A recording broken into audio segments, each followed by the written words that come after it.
যত লাগে ততবার হাই কেয়ার ডাইপার।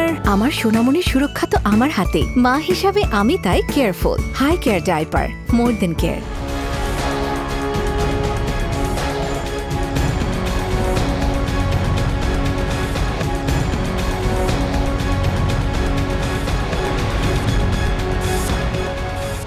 যে গণ অভ্যুত্থানের মধ্য দিয়ে সৃষ্টি হচ্ছে নতুন বাংলাদেশ, তার স্বীকৃতি জুলাই সনদ। সকল রাজনৈতিক দলের অংশগ্রহণে জুলাই সনদে স্বাক্ষরের আয়োজন করেছে অন্তর্বর্তীকালীন সরকার। তবে যদি কোনো রাজনৈতিক দল আজকে জুলাই সনদে স্বাক্ষর না করে, চাইলে পরেও এই সনদে স্বাক্ষর করতে পারবেন। আর এই সনদের আইনি ভিত্তি কী হবে তা নিয়ে চলছে আলোচনা। দর্শক, আমন্ত্রণ এটিএন নিউজের নিয়মিত আয়োজন হাই কেয়ার ডাইপার নিবেদিত আমাদের কথা অনুষ্ঠানে। আপনারা জানেন, প্রতিদিন কোনো আলোচিত বিষয় নিয়ে সাধারণ মানুষের মতামত আমরা আপনাদের সামনে তুলে ধরি। চাইলেই কোনো রাজনৈতিক দল আজকে জুলাই সনদে স্বাক্ষর না করে পরেও স্বাক্ষর করতে পারবেন। এ নিয়েই আজকে আমরা শুনব সাধারণ মানুষের মতামত। তবে তার আগে চলুন এই বিষয়টি সম্পর্কে এটিএন নিউজে প্রচারিত একটি প্রতিবেদন আমরা দেখে আসি। জুলাই জাতীয় সনদ সইয়ের একদিন আগেও নিশ্চিত না জাতীয় ঐক্যমত্য কমিশনের আলোচনায় অংশ নেওয়া রাজনৈতিক দল ও জোটগুলোর কারা কারা সনদে সই করবেন। নানান শর্ত আর পাল্টাপাল্টি অবস্থান নিয়ে সনদে সই না করার ইঙ্গিত দিচ্ছে শক্তিশালী রাজনৈতিক দলগুলো। ঠিক এরকম অবস্থায় বৃহস্পতিবার জাতীয় সংসদ ভবনের এলডি হলে ঐক্যমত্য কমিশনের সংবাদ সম্মেলন। জানানো হলো, শুক্রবার সনদে সই করবেন কমিশনের সভাপতি ও প্রধান উপদেষ্টা ডক্টর মোহাম্মদ ইউনূস। সেই সনদের অঙ্গীকারনামা পত্রটুকু অংশটুকুতে স্বাক্ষর দেওয়া হবে। কমিশনের সহসভাপতির আশাবাদ, সব রাজনৈতিক দল ও জোট শুক্রবার সনদ সই অনুষ্ঠানে আসবেন এবং সই করবেন। এই প্রক্রিয়ায় তো তারা অংশীদার, ফলে এই অংশীদারিত্বের কারণে তারা যদি পরে দিতে চান, আমরা নিশ্চয়ই, আমার মনে হয় শরিক হিসেবে তাদের তো সেটা থাকতেই পারে যে তারা পরে এসে স্বাক্ষর করবে। কিন্তু এইখানেই সব কিছু বলবে, এটা তো দরজা না যে বন্ধ করে দেওয়া হবে। আমরা আশা করি সকলে অংশগ্রহণ করবে। কমিশন বলছে, শেষ পর্যন্ত কোনো দল যদি সই নাও করে, তাদের অংশগ্রহণের দলিল থেকে যাবে সনদে। কারণ রাজনৈতিক দল ও জোটগুলো পাবলিক ডোমেইনে প্রকাশ্যে আলোচনা করেছে। 3000 পৃষ্ঠার 8 খণ্ডে প্রকাশিত সনদে থেকে যাবে তাদের মতামত। সব দল সাইন না করলে ভবিষ্যৎ কি হবে সেটা হচ্ছে একটা হাইপোথেটিক্যাল কোশ্চেন। প্রতিদিন আপনাদের মুখোমুখি হয়ে রাজনীতিবিদরা কথা বলেছে, আমরাও বলেছি। ফলে এটা তো সকলের জানা যে কে কোন অবস্থানে আছে। এটা সন্নিবেশিত করে সনদটা হচ্ছে। তো প্রতিশ্রুতি এবং অঙ্গীকার তো আসলে ওই দিনই করা হচ্ছে যখন আপনারা অংশ নিচ্ছে, তাই না? ফলে অঙ্গীকারের জায়গাটা তো থাকছে। সবচেয়ে বড় প্রশ্ন, এই সনদের আইনি ভিত্তি কিভাবে হবে সেটা নিয়ে রাজনৈতিক অঙ্গনে বিতর্ক চলছে এখনও।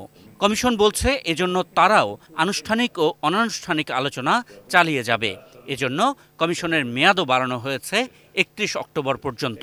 রাজনৈতিক দলগুলোর সাথে অনানুষ্ঠানিক যোগাযোগ আছে, আমরা চেষ্টা করছি, আমরা কথা বলছি, এটা অব্যাহত থাকবে যাতে করে আমরা বাস্তবায়নের প্রক্রিয়াটা সুস্পষ্ট করে বলতে পারি। চলতি বছর 12 ফেব্রুয়ারি জাতীয় ঐক্যমত্য কমিশন গঠনের প্রজ্ঞাপন জারির পর এ নিয়ে 3য় দফায় মেয়াদ বাড়ানো হলো। কমিশনের আশাবাদ, এইবারের মেয়াদের মধ্যেই সবকিছুর সুরাহা করা সম্ভব হবে। কমিশনের এই মেয়াদের মধ্যে আমরা কমিশনের পূর্ণাঙ্গ প্রতিবেদনও সরকারের কাছে দেব, যাতে পুরো প্রক্রিয়াটা উল্লেখিত থাকবে। Ashikur Rahman Apu, ATN news, Dhaka. দর্শক, এতক্ষণ আমরা রিপোর্টটি দেখলাম। এবার চলুন এই বিষয়টি নিয়ে সাধারণ মানুষ কে কি ভাবছে তা আমরা শুনি। আমাদের নিয়ে যারা সম্মুখ সারিতে যুদ্ধ করছে, জুলাই যোদ্ধা, তাদের নিয়ে জুলাই সনদে কোনো জুলাই যোদ্ধা শব্দটাই বলতে নাই। আমাদের নিয়ে শুধু একটা লাইন বলা হয়েছে, সেটা খুবই সামান্য। আমাদের অধিকার বা আমাদের নিরাপত্তা, আমাদের রাষ্ট্রীয় স্বীকৃতি বলতে কোনো কিছু দেওয়া হয় নাই। আমরা আমাদের মনে করি যে আমরা দেশের জন্য লড়াই করছি, সম্মুখ সারিতে জীবন দিছি, আমাদের বাইরে পঙ্গুত্ব বরণ করছে এবং আমাদের শহীদ মারা এখনও কান্নায় জড়িত, তাদের চোখে এখনও অশ্রু ঝরে। আমরা চাই জুলাই সনদটা ভালোভাবে বাস্তবায়ন হোক। জুলাই যোদ্ধাদের নিরাপত্তা, রাষ্ট্রীয় স্বীকৃতি এবং জুলাই যোদ্ধাদের যথোপযুক্ত সহায়তা জুলাই সনদে অন্তর্ভুক্ত থাকুক এবং জুলাই সনদটা সংবিধানে স্থায়ী অন্তর্ভুক্ত হোক, যেন কোনো ফ্যাসিস্ট যেন আমাদের এই বিপ্লবী ভাইদের পরবর্তীতে ক্ষতি না করতে পারে। যারা জুলাই আন্দোলন করেছে তাদের তো একটা স্বীকৃতি দেওয়া প্রয়োজন, যে তারা যে আন্দোলনটা করেছে কিসের ভিত্তিতে, তাদের পরবর্তীতে তাদের কি যে আইনি যে ভিত্তিটা তাদেরকে কি দিয়ে আইনি ভিত্তি দেবে, এই কারণে তাদেরকে জুলাই সনদকে অবশ্যই এখানে আইনি ভিত্তি দিতে হবে। এবং জুলাই সনদ যেহেতু রাজনীতি সবাই মিলে ঐক্যমত কমিশন গঠন করেছে, আমরা কিন্তু তাদেরকে সাধুবাদ জানিয়েছি, আমরা তাদের সব ডিসিশন মেনে নিয়েছি। আমরা শুধু একটা ডিসিশন মানতেছি না, সেটা হলো যে জুলাই সনদে কেন জুলাই যোদ্ধারা ওইখানে জায়গা পেল না, তাদেরকে কেন স্বীকৃতি দেওয়া হলো না। আমাদের যেই দাবি জুলাই স্বীকৃতি এবং আইনি সকল যেই প্রক্রিয়ায় আমাদের স্বীকৃতি দেওয়া, দুই একটা দল যদি এই জুলাই সনদে বা স্বীকৃতিতে যদি স্বাক্ষর না করে, তাহলে আমরা কোনোই সংকট দেখতেছি না। ছাত্রর যে জুলাই সনদ চাচ্ছে, এতে কতিপয় রাজনৈতিক দলের অনীহা রয়েছে, এটা সমীচীন হবে না। তাদের দ্বারাই এই জাতি মুক্তি পেয়েছে, তাদের সনদটা পাওয়ার যোগ্য এবং সনদটা যাতে মিসইউজ না হয় সেদিকে খেয়াল রাখতে হবে। আমি মনে করি জুলাই সনদকে নিয়ে প্রত্যেকটা রাজনৈতিক দলকে মানে একবদ্ধ হওয়া উচিত। এইটা হচ্ছে বাংলাদেশ, আমরা যেটা বলতেছি যে নতুন বাংলাদেশ, এইটা আসলে মানে এটা খুব গুরুত্বপূর্ণ। আমি মনে করি সব রাজনৈতিক দলকে এই গণস্বাক্ষরে অংশগ্রহণ করা উচিত। এইটা ডেফিনেটলি আইনগত একটা ভিত্তি প্রয়োজন, কারণ আপনার হচ্ছে এইটা আসলে মানে সবার চাওয়া। দর্শক, এটিএন নিউজের নিয়মিত আয়োজন আমাদের কথায় ময়মনসিংহ থেকে স্বাগত জানাচ্ছি আমি আসাদুজ্জামান সুমন। আমাদের আজকের আয়োজন জুলাই সনদে পরেও সই করার সুযোগ থাকছে, সনদ বাস্তবায়নের আইনি ভিত্তি কি হবে এ নিয়ে আলোচনা অব্যাহত থাকবে। এ বিষয়ে ময়মনসিংহবাসী কি বলছে, ময়মনসিংহবাসীর মতামত কি, ময়মনসিংহবাসীর অভিমত কি, চলুন জেনে আসি। এত তড়িঘড়ি করে না করে আমি মনে করি যে এটা যেহেতু এটা রাষ্ট্র এবং রাষ্ট্রের যে প্রশাসনিক যে ভিত্তি বা কাঠামোগুলি আছে, জনগণের অধিকার যেহেতু এই সনদের মাধ্যমে বাস্তবায়িত হবে, সেই লক্ষ্যে আমি মনে করি সকল রাজনৈতিক এবং সকল জনগণের মতামত এখানে থাকা উচিত বলে আমি মনে করি। এবং এটা হতে পারে নির্বাচনের দিনই বা নির্বাচনের দিনে সকল জনগণের একটা করে মতামত সে প্রকাশ করে গেল, এরকম হতে তড়িঘড়ি না করে এই জুলাই সনদটা বাস্তবায়ন হোক, এটা আমরা সকলেই চাই, এই রাষ্ট্রের জনগণ সকলেই চাই। যে যারা জুলাই আন্দোলন করছে তারা অনেক ভালো কাজ করছে, দেশের কল্যাণের জন্য এটা ভালো কিছু চাইছে আল্লাহর নিকট, এবং নিজের মেধা শ্রম রক্ত দিয়ে তারা চেষ্টা এবং কি কোরবানি করছে দেশের জন্য। এই জন্য এই ক্ষেত্রে কোনো বোঝাপড়ার কোনো স্কোপ থাকে না, কোনো থাকে না। এটা আমি মনে করি সবাই আজকে একদিনে এটা মানে পরিপূর্ণভাবে সিদ্ধান্ত দেও, তাদেরকে স্বীকৃতি দেওয়া আমি মনে করি সবচেয়ে ভালো হবে। প্রিয় দর্শক, আমি কামরুজ্জামান সাভার থেকে আপনাদেরকে স্বাগত জানাচ্ছি এটিএন নিউজের নিয়মিত আয়োজন আমাদের কথা। আজকে আমরা জানব জুলাই সনদে পরেও সই করার সুযোগ থাকছে, তবে জুলাই সনদ আইনি ভিত্তি কি হবে এই নিয়ে আলোচনা সমালোচনা থাকবে।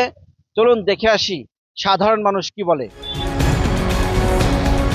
বর্তমান প্রেক্ষাপটে 24-এর যে গণ অভ্যুত্থানে আমাদের দেশের যে আবহাওয়ার যে একটা পরিবর্তন আসছে, এসে জুলাই সনদটা আমার খুবই গুরুত্বপূর্ণ, এবং এটা এই সরকারের আমলে এবং এটা এখনই বাস্তবায়ন হওয়া উচিত, এবং আইনি ভিত্তিতে এটা এখনই পাকাপোক্ত হওয়া উচিত, যে পরবর্তীতে কোনো যে টেরিস্ট কোনো গভর্নমেন্ট যেন পরবর্তীতে এরকম আর না হয়। আমাদের দেশ এবং জাতি সর্বোপরি সবার জন্যই এটা খুবই একটা গুরুত্বপূর্ণ জিনিস, যে একটা মানে সুরক্ষিত একটা দলিল, যেখানে সব দল মত নির্বিশেষে সবাই এটা স্বাক্ষর করবে, এবং আগে আর পরে নাই। আমার উচিত এখনই করা উচিত, এবং এই গভর্নমেন্ট থাকাকালীন অবস্থায় এটার একটা আইনি ভিত্তি দেওয়া উচিত। আমরা চাই যে এই সরকারের আমলে জুলাই সনদ প্রতিষ্ঠিত হোক, বাস্তবায়ন হোক, ছাত্রদের একটা আশা আকাঙ্ক্ষা প্রতিফলিত হোক, আমরা এটাই চাই।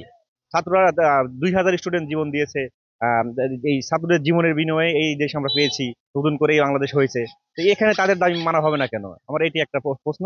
অবশ্যই তাদের দাবি মেনে এই মানে নির্বাচিত সরকারের আগেই জুলাই সনদ প্রতিষ্ঠা হতো। 24-এর গণঅভ্যুত্থান এই সরকারকে নিয়ে আসছে, নতুন সরকারকে, তবে উচিত এই সরকারের অধীনে থেকে জুলাই সনদটাকে বাস্তবায়ন করা এবং তাদের একটা মূল্যায়ন করা, যে যারা শহীদ হয়েছে এতদিন, এত রক্তের বিনিময়ে যে আমরা স্বাধীনতা বাংলাদেশ পেয়েছি, সেক্ষেত্রে জুলাই সনদটা যেন ভালোভাবে বাস্তবায়িত হয়, এটাই আমাদের প্রত্যাশা, এটাই আমরা চাই। দর্শক, শেষ করছি এটিএন নিউজের নিয়মিত আয়োজন হাইকেয়ার ডাইপার নিবেদিত আজকের আমাদের কথা। আগামীতে আবারও দেখা হবে ভিন্ন কোনো বিষয় নিয়ে। সে পর্যন্ত আমি সাব্বির আহমেদ আপনাদের কাছ থেকে বিদায় চেয়ে নিচ্ছি। সুস্থ থাকুন, নিরাপদে থাকুন, থাকুন এটিএন নিউজের সঙ্গে।